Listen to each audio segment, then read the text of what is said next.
If you're a software developer, your coding skills are in demand, but they're most valuable when you use them to build your own assets rather than someone else's. And guys, you need to transform your coding skills into financial freedom. I'm not trying to sound like I'm on Godzi, but you have the technical ability to build products that generate recurring revenue, which is arguably the highest leverage business outside of social media. It's like software and social media. Under that would be agency, underneath that would be self-employed, perhaps a 9-to-5 job right here. The only question is whether you'll take action or continue to let limiting beliefs hold you back. Start small if you're a software developer. Validate quickly and build incrementally. Your future self will thank you when your SaaS is generating 10K MRR while you sleep. That's just a little bit of Tony Robbins motivation for you guys. But let's just kind of rewind, guys. Why is SaaS the ultimate business model? You could be a software developer, or perhaps you could be like me where you don't even know like how to build a SaaS. You just kind of vibe coded it and then hired someone overseas on Fiverr to kind of like clean up what you have, make everything secure. Number one is high profit margins. SaaS businesses routinely achieve 80 to 95% profit margins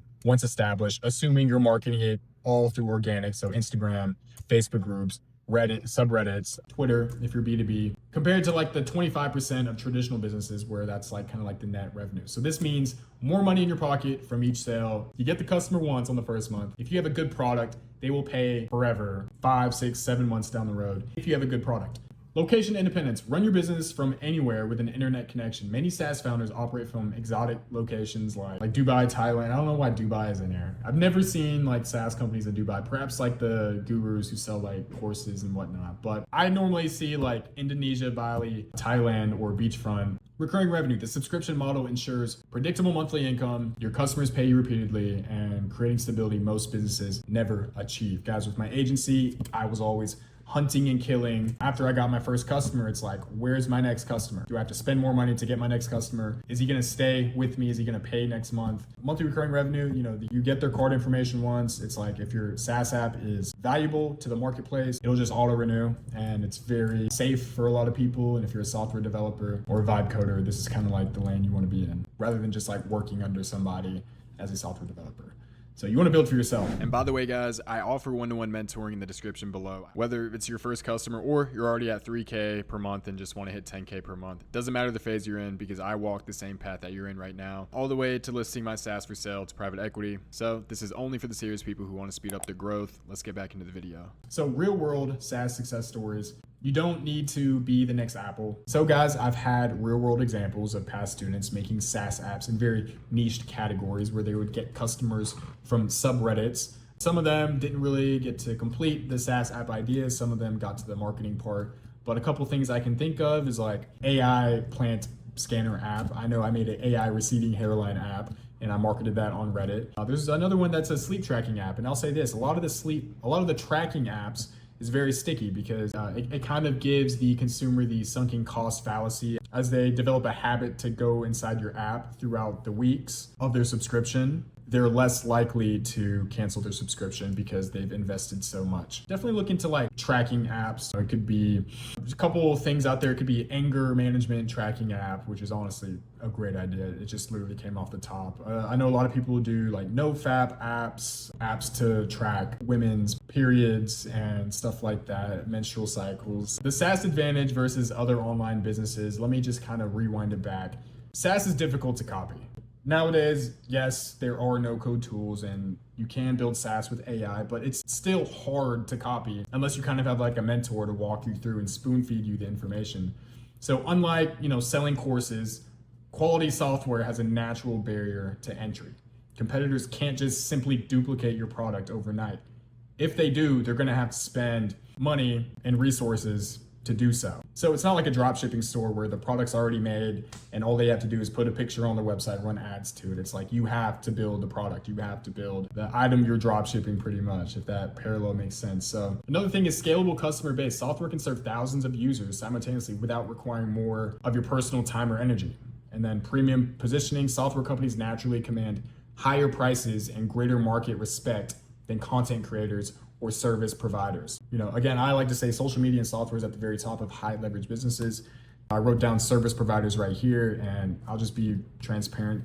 Agencies, service providers, drop shippers, that's like on the bottom of the pyramid, according to Nadal's pyramid of businesses.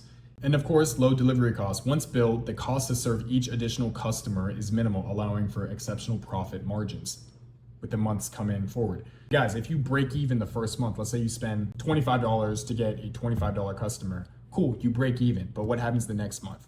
That $25 customer renews, and then now you're at a profit. It's just basic principles like that that really puts the SaaS business model above other business models. So you don't need to be a technical genius. Success requires just being a few steps ahead of your customers. So I like to always say, you can't think of a SaaS idea, reflect back on your life, see what your owner market fit is rather than product market fit. You know, with me a long time ago, I was concerned about my hairline. So I made an AI receding hairline app. And that was just kind of like owner market fit. I went to subreddits, advertised that app, and then I got to my first $300, $400 in monthly recurring revenue. I ditched the idea. I just thought like it didn't really align with like what I wanted for my life. It was almost kind of like a smaller idea and more so just like a cash flow business. So yeah, I mean, that's just beginning. You just need to be a couple of steps ahead of like who your target market is. All it did was just say, hey, you're at like this rank for your hairline.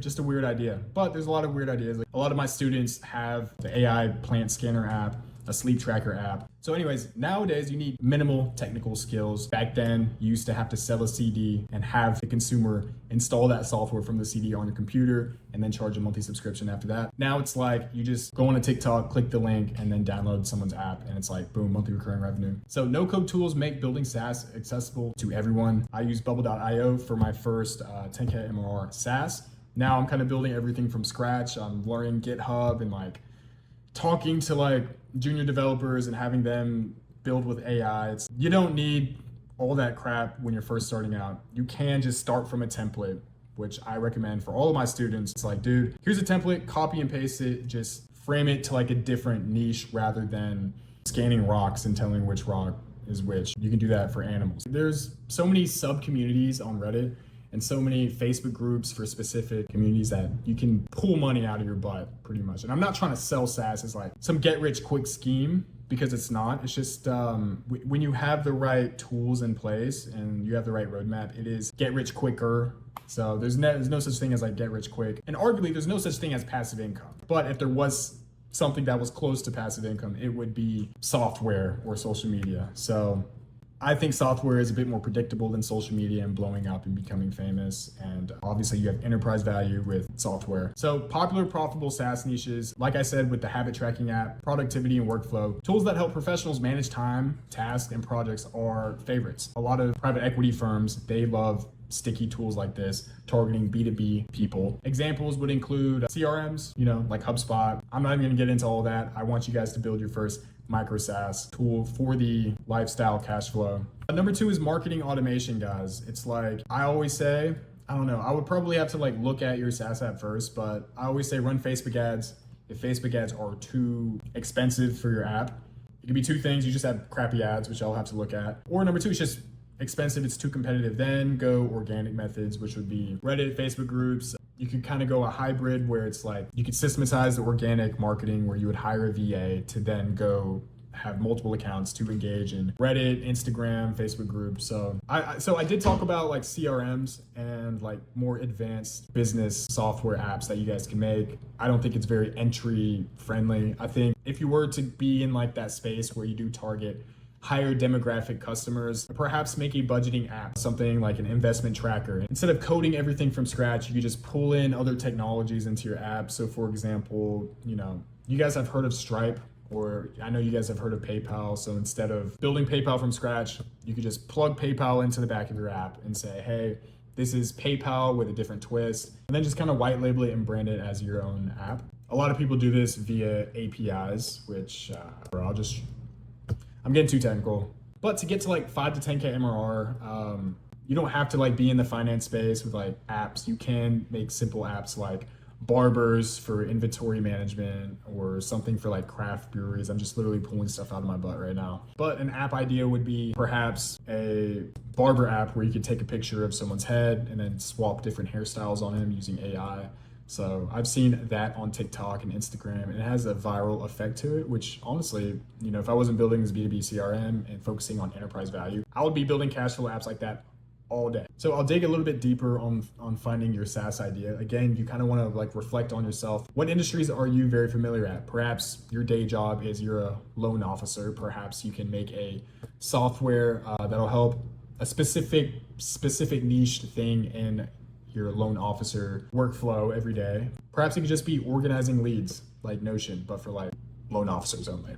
So another thing that you guys could do is just be in subreddits or communities that you're interested in and pay attention when people say, I wish there was a better way to ...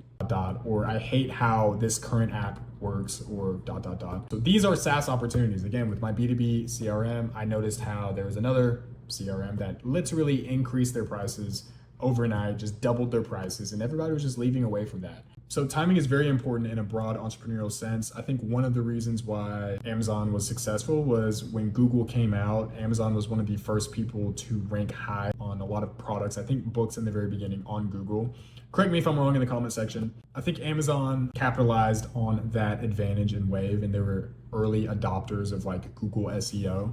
And then like lastly, once you figure out your SaaS app idea, you want to confirm if it's easy to build it. Is there a template out there already? Can you build it from bubble.io, or do you have to build it from Cursor AI, like the AI coding tool? What's the best method? Is there a GitHub project that you can build off of? Is there already an existing website that gives you a price to build off of their feature? So you guys really want to think of stuff like that. So guys, what I want you guys to do is brainstorm a couple pain points you could solve with software. Then interview potential customers through social media who experience these problems. Or perhaps just do some research on Google or Reddit for people who already have this problem. Then I want you to begin building, start with a simple no-code tool like bubble.io, or perhaps Cursor AI, to build a prototype and just focus on one feature, and then sketch an MVP solution for like everything and outline the minimum features needed to solve that core problem.